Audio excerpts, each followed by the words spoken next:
These 5 LinkedIn tactics generated 2.2 million in pipeline when I was a full-time sales rep.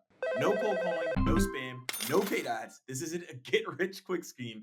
It's a complete reimagination of B2B sales that most reps are afraid to try. In this video, I'm breaking down exactly how I did it so you can replicate this success. Now, let's revolutionize your sales process and let's dive in. So, we're going to break down the 5 unconventional strategies that helped me generate 2.2 million in pipeline. Now, let's dive into number 1, which is virtual content shows. Now, the reason for this is most people within marketing, they truly struggle. Right? Not to call anyone out, but struggle with converting the attention that they get from the shows into realistic pipeline. So I started a virtual show alongside with marketing to blend entertainment and education to our audience. Now, we were selling to sales leaders and selling sales training. So that was a benefit of what we were doing. However, that brought more attention to us across the board. And I started a show called Muffins and Morgan. Yes, I ate muffins and yes, I answered sales questions. And that led to a huge success across everything that we were doing. And so within that, when you're thinking about how do we get attention and how do you get in front of people, think about creating a show that can bring people together that has commonalities with the audience that you're looking to get in front of. And so that creates a community where you can then engage with those potential clients across the board. So that's one thing I wanted to call out so that ultimately everyone at the end of the day can go execute the same thing. And that Muffins with Morgan alone generated 400,000 in pipeline just by bringing in guests and bringing people. And that was like massively beneficial for me. Another thing is account based prospecting. So, the normally when it comes to prospecting, you don't exactly know who you're targeting. You're trying to get in front of certain people and it goes awry. And you're like, I have no idea what is going on, right? It becomes very, very difficult. And so the main benefit that I tell people to focus on is segment out your accounts. So let's walk through a live example that you could do right now. So let's say that you're like, okay, I have my top 50 accounts I'm looking to get in front of. Whether you're a founder, a sales rep, everyone has this.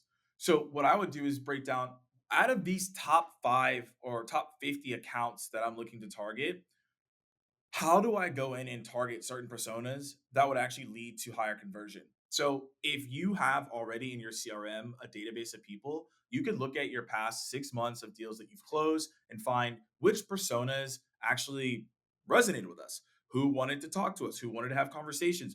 These are things that you can do that ultimately can lead to success because now the personas that you're looking to get in front of, it's going to make it easier for you to convert those opportunities.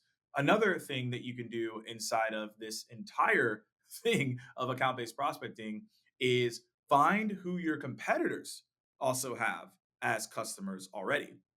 And the reason that you want to do that is because now you can see which use cases your competitors are working with other customers with.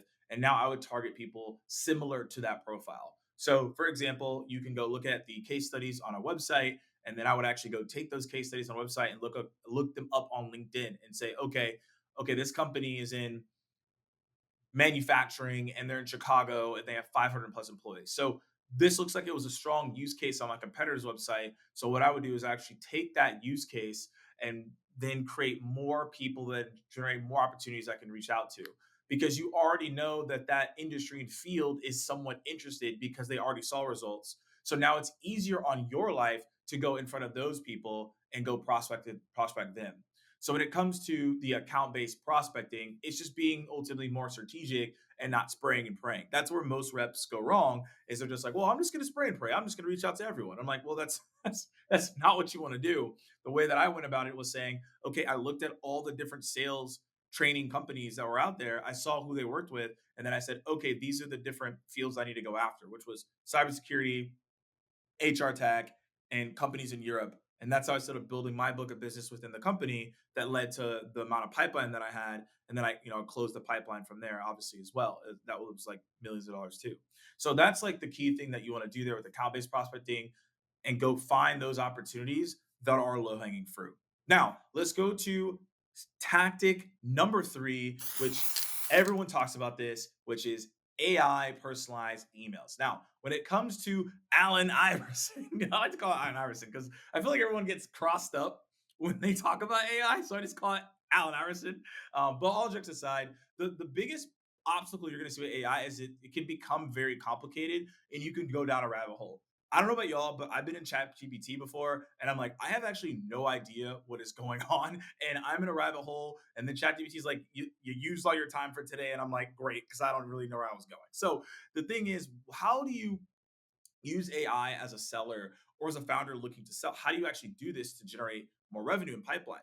Well, one of the best ways to do it, and this is what I do in my business today, and what I even learned along the way through just AI as it was continuously coming out, was I would take an email that was successful and I would put it in ChatGPT, Claude, whatever you use, and tell it, hey, can you analyze this email? Tell me why it was successful. Let me know what the word count was. What was the verbiage? What was the psychology behind it? And break it down for me. Super intriguing, right? So I encourage you all to do the same, because what I've learned is your outputs are predicated by how great your inputs are. Say it one more time. Your outputs are predicated on how great your inputs are. So that's what I do. And then what I do is, once it gives me the formula, then what you tell AI is, say, hey, replicate this breakdown you just gave me. And by the way, if you have 5, 10 emails, give it a lot of emails. I typically give it 10 as a good baseline, but you can do more if you want. But the premise here is, once you have a breakdown of all the emails that were good and got responses, now AI knows what's good and what's bad. So basically, you can tell it to create a prompt from there. Just say, hey, create a prompt from this email. Now I can replicate and create more emails. So now what I do is, when I'm researching a company, let's say I'm looking at their 10K report. Bonus tip here is, you can go look at their management and comment and analysis section, and you can go in there and see all the things that they're looking to solve for. So what I'll do is I'll copy and paste that and put it inside of my AI, and then it will create emails for me along the way. Now, the benefit of this and the goal of this is, you don't want to lose sight on this. This is very, very, very, very important. I had to lean in for this one. You don't want to lose sight of this, because what happens is, most people, they'll create the email from AI and they said, that's it. The work is not done here, people. AI gets you 80% of the way there, and then the 20% is what you need to then implement to get your success. So that is how you use Allen Iverson. Okay, so let's go to step number 4. So this tactic I am a massive fan of, and this is really great, especially if you do services and you're looking to customize a plan for someone. So most of you listening in can actually use this, especially if you have a technical product too. So I call these the video walkthrough. So most people, if they just send a traditional sales pitch or just a regular email that just has no personalization, the likelihood of you getting a response is extremely low, and most people are going to ignore you. So that's the thing. We don't want people to completely ignore us. We want them to say, "Hey, oh, this is interesting to me. It's compelling. I'm going to respond." Right? Okay. So how do we get them to that point?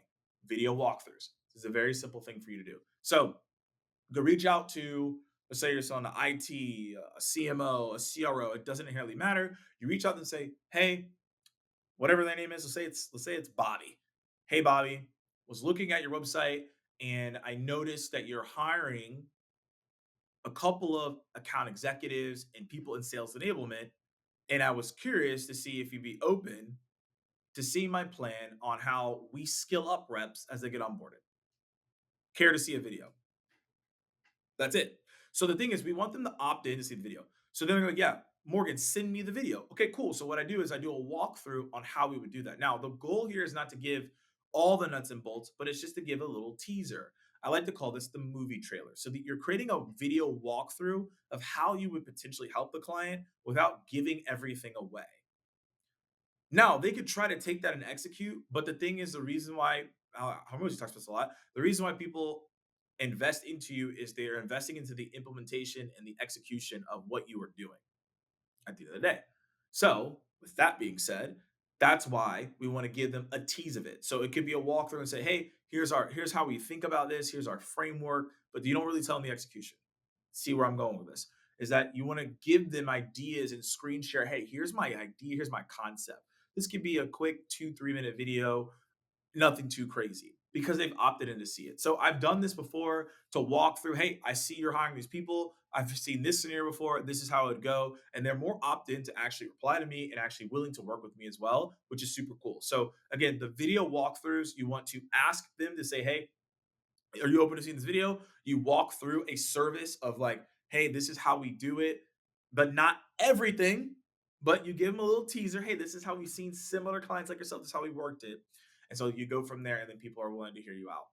And tactic number 5. So if you're here, this tactic has been a massive game changer for a lot of clients I've worked with. And also, if you are any revenue leader or professional, you need to be listening up to this as well. Voice notes. Now, I know most people don't like voice notes. You're like, Morgan, that's selfish. You're going to send a voice note. It's easier for you to do it. It's harder for people to listen. I get that. However, I ask executives all day, how many voice notes do you get? They tell me, oh, I get 5 to 10 a year. So let's do the math. You can statistically look up what I'm about to say. An executive gets 1,000 emails a day. I want y'all to listen to me real quick. 1,000 emails a day.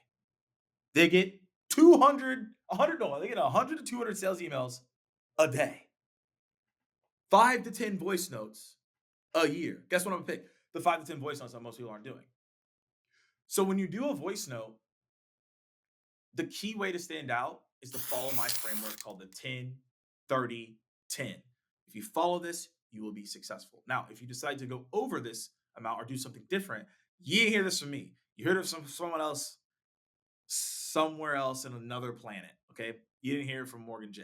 Okay. So the thing is that the way we go about this is we break this down into less than 50 seconds. So that's the goal here. We don't want to make this longer than 50 seconds. We want to make this actually optimally about 35 to 45 seconds. And I'll give you the breakdown of what it is, and then I'll do one live for you here. So the first 10 seconds is the reason for the voice note. You want to give people a reason on why you're reaching out. Most people, when they reach out, they'll say, hey, my name is Morgan. I work at this company and I decided to reach out. And you've already wasted 7 seconds and they already are disinterested and they don't want to talk to you. So you want to state the reason. The reasons, or I like to call them clues, are found all across the internet. LinkedIn profiles, LinkedIn background. We got a lot of stuff you can go find. Websites, career pages, job announcements, 10K reports, the list goes on. You can comment below what your clue would be, but that's an example of what you would do, right? So that's the premise. Now, within that, the next phase is the 30-second, which is the value prop. So that's what do you offer? So you could be like, I'll give you an example, right? Our influencer marketing services helps you combine brand awareness with innovative content to produce pipeline. That's an example. Essentially, what that means is your messaging is how can you help solve someone's problem in a quick sentence that's not too long? Then the last 10 seconds is the call to action. Now, we recommend doing interest based call to action. So this would be like, would you be open to learning more?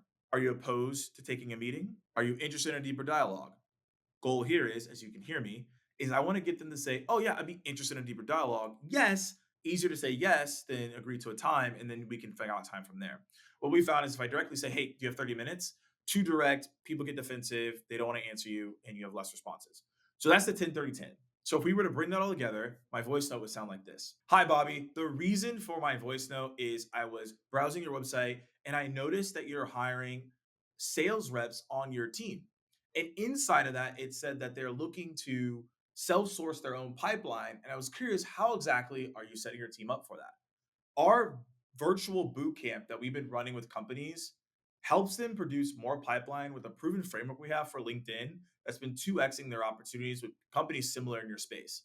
So, would you be interested in learning more about that? If not, completely understand. That would be the voice note. Now, obviously, voice notes at the end of the day, it doesn't require video, so you can do these on a walk. You can do these, I mean, if you're kind of crazy like me, in the gym, right? You can do these anywhere. That's why I really like them. You do 5 and 10 a day, you're doing absolutely phenomenal. Think about it. 5 a day for a month, 5 times 5, right? 5 days in the week. If you decide to just do it during the weekday, it's 25. 25 times 4 is 100. So it's 100 voice notes in the month. My response rate right now is at a 40%. But let's say if you get a 10%, that's 10 responses. Let's say half of those turn into meetings. That's 5 meetings. 5 new meetings that you could get per month by doing 5 voice notes a day. That's not that bad by doing it during a walk if you're trying to get your 10K steps. Don't know that's the game right now. I'll give you 10K steps, right? So that is what I'd recommend right there. So those are the 5 unconventional pipeline generation strategies I use to get 2.2 million in pipeline that allow me to have pipeline coverage to close my deals when I was full-time sales cycle rep. If you are looking for a guide on some plays that I have in the description section, I have a LinkedIn playbook that you can use as well for some more plays that I have that you can go execute today. That is free to check out. So hope you enjoyed this video. See you all in the next time.